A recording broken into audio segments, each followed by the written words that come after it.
Ronald Read was a janitor and gas station attendant who died worth $8 million. Richard Foscone was a Harvard-educated executive at Merrill Lynch who went bankrupt.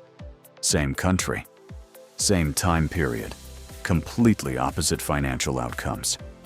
Here's what nobody tells you. Being good with money has almost nothing to do with intelligence and everything to do with behavior. Morgan Housel's The Psychology of Money reveals why a janitor can crush a Goldman Sachs FivP at the wealth game, and why your biggest financial enemy isn't the stock market or your salary. It's the story you tell yourself about money. Most finance books tell you what to do. This one shows you why you don't do it. And that difference? That's worth millions. I'm breaking down the 5 lessons from this book that separate people who build wealth from people who just talk about it. Stick around for lesson number 3.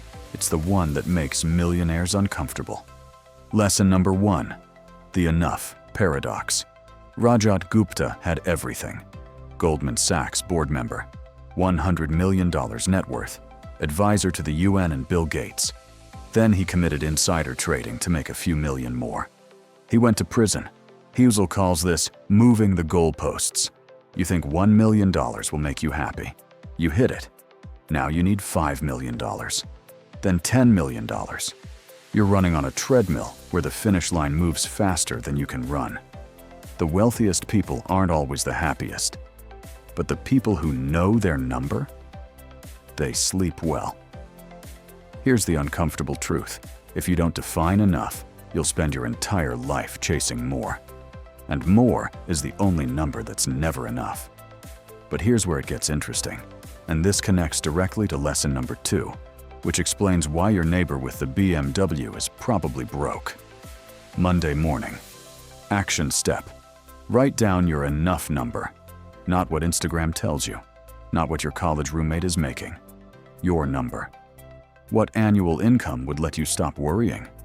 What net worth would let you sleep without checking your brokerage app at 2 a.m.? Mine is $5 million and $200,000 per year. I wrote it on a sticky note above my desk. When I hit that, I'm not moving the goalposts. Write yours down tonight. You can't win a game without knowing the score. Lesson number 2. Wealth is what you don't see your neighbor drives a Range Rover. You assume he's rich. Plot twist, he's $60,000 in debt. Housel's insight. Spending money to show people how much money you have is the fastest way to have less money. Rich is a $150,000 car. Wealthy is the $150,000 you didn't spend sitting in an index fund, compounding at 10% annually. Here's the math nobody shows you. Buy the car. In 20 years, it's worth maybe $30,000. You're down $120,000. Invest the money. In 20 years, at 10% growth, you have just over $1 million. That car didn't cost you $150,000. It cost you $1 million. Wealth is invisible. It's the trips you didn't take, the watch you didn't buy, the kitchen renovation you postponed. Every dollar you don't spend is a soldier you send into battle for your future self. Most people never build wealth because they confuse looking rich with being rich. But even if you nail lessons number 1 and number 2, you'll still fail without understanding lesson number 3, the one about time that makes or breaks every portfolio. Monday morning action step. Open your banking app right now. Look at last month's spending. Find one look rich purchase. The $80 dinner to impress friends. The designer shirt you wore twice. The subscription you forgot about. Cancel it. Redirect that money to a brokerage account. That's not deprivation. That's your future self saying thank you. Lesson number 3. Time is your unfair advantage. Warren Buffett is worth $116 billion. Here's the part that breaks people's brains. $114 billion of that came after his 50th birthday. $2 billion at age 50. $114 billion after. His secret isn't picking better stocks than you. It's picking stocks for longer than you. Person A invests $10,000 per year from age 25 to 35, 10 years, then stops. Total invested, $100,000. Person B invests $10,000 per year from age 35 to 65, 30 years. Total invested, $300,000. At 8% annual returns, Person A ends up with more money. That's not a typo. 10 years of investing in your 20s beats 30 years starting in your 30s. Compound interest is the cheat code. But here's the catch.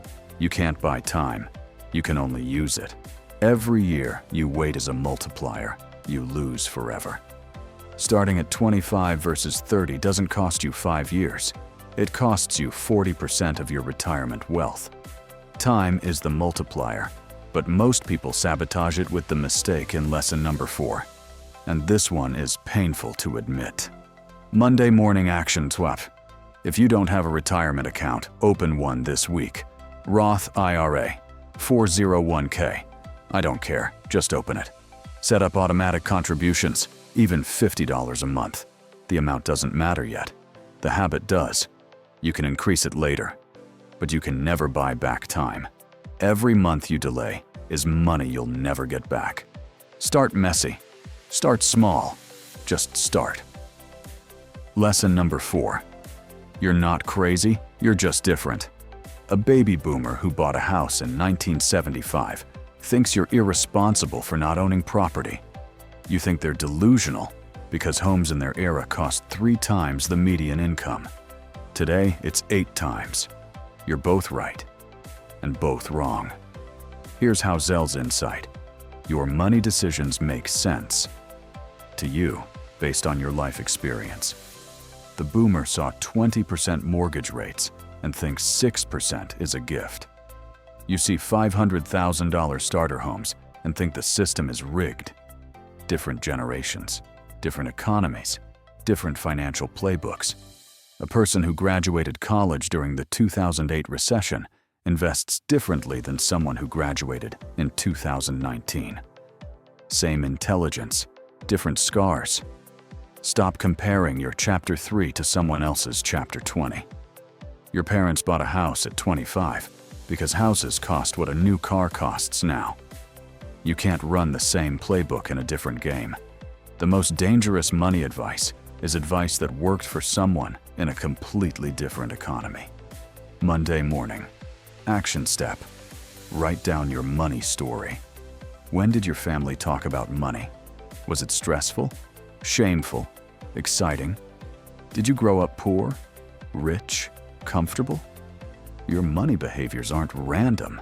They're reactions to your history. You can't change behaviors you don't understand. Understanding your story is the first step to rewriting it.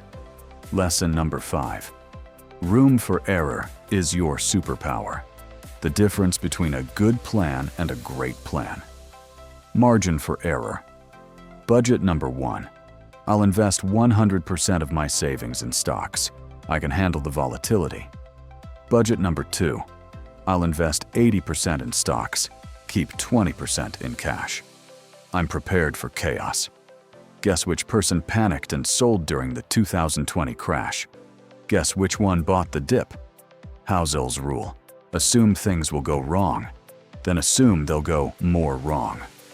Room for error means not investing money you'll need in 2 years, having 6 months of expenses in cash, not leveraging your entire portfolio because TikTok said so.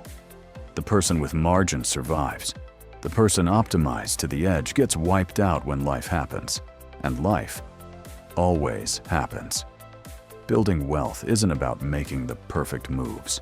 It's about making good enough moves consistently while surviving the bad times. Monday morning. Action step.